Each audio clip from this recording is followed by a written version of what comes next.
Ayan, kasama natin ngayon itong si DOE Assistant Director Irma Esconde para ipaliwanag kung ano yung nangyayari. Ma'am, ano ho ba yung nangyari? Bakit po may outages pa rin po ngayon?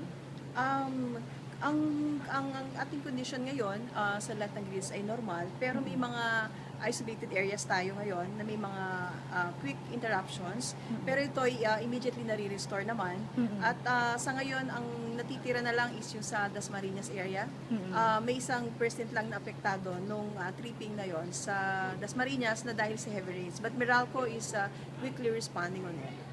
Tapos meron po tayo nabalitaan yung sa Macban po ba yun? May transmission line din po na ano? Alam po ba yung naapektuhan na area doon? Yung sa Macban naman, ang naapektuhan ay Laguna at saka Batangas area.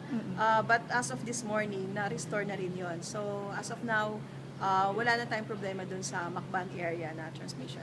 Pero ma'am, hindi po ito dahil sa supply situation. Kasi di ba nakiusap nga Yung as of 1 p.m. na report natin, so ang ano natin, ang reserve natin is still more than enough para masupplyan yung mga pangangailangan. Tapos ito pong mga kaso po ng mga outage, should we be worried na paggabi magkakaroon pa rin ng mga brownout? Sa ngayon, wala kami nakikita na mga brownouts na pangmatagalan. Maaaring may mga short interruptions, pero ang nakikita namin ay madali naman itong masusolusyonan or ma-restore ng ating mga utilities. Again po ma'am, hindi naman apektado yung mga PICOs pagka nag-brownout or kahit mag-flicker yung kuryente? Oo, yun ang ating maganda lang na sa sitwasyon natin, hindi maapektuhan yung mga PICOs dahil sabi nga ng ating COMELEC ay may mga backup naman sila na kayang tumagal ng 12 hours. So kahit mag-brownout, tuloy-tuloy pa rin yung ating botohan dahil ang PICOs machine ay tumatakbo.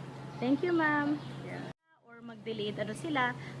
Pero bakit po hindi. So yun, hindi po siya supply problem. Oo, hindi supply problem ito dahil may enough reserve tayo. It's about 3,000 megawatts dahil mababa ang demand natin ngayon.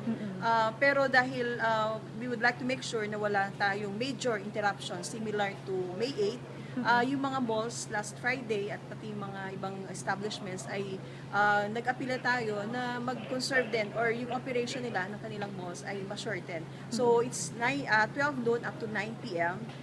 Today at yun naman ay contingency plan naman natin. So just in case lang na para at least kahit makapal ang reserve natin, meron pa rin tayong kumbaga pagkukuhanan or mababa yung demand pa rin natin despite of the situation should it occur.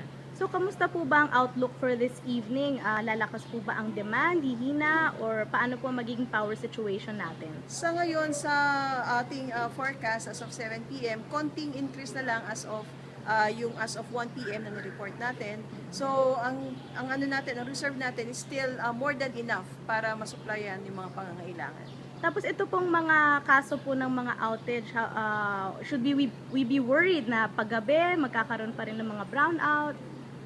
Sa ngayon, wala kami nakikita na mga brownouts na pangmatagalan. Maaaring may mga short interruptions, pero ang nakikita namin ay madali naman itong masusolusyonan or ma-restore ng ating mga utilities. Again po ma'am, hindi naman apektado yung mga PICOs pagka nag-brownout or kahit mag-flicker yung kuryente? Oo, yun ang ating maganda lang na sa sitwasyon natin, hindi maapektuhan yung mga PICOs dahil sabi nga ng ating COMELEC ay may mga backup.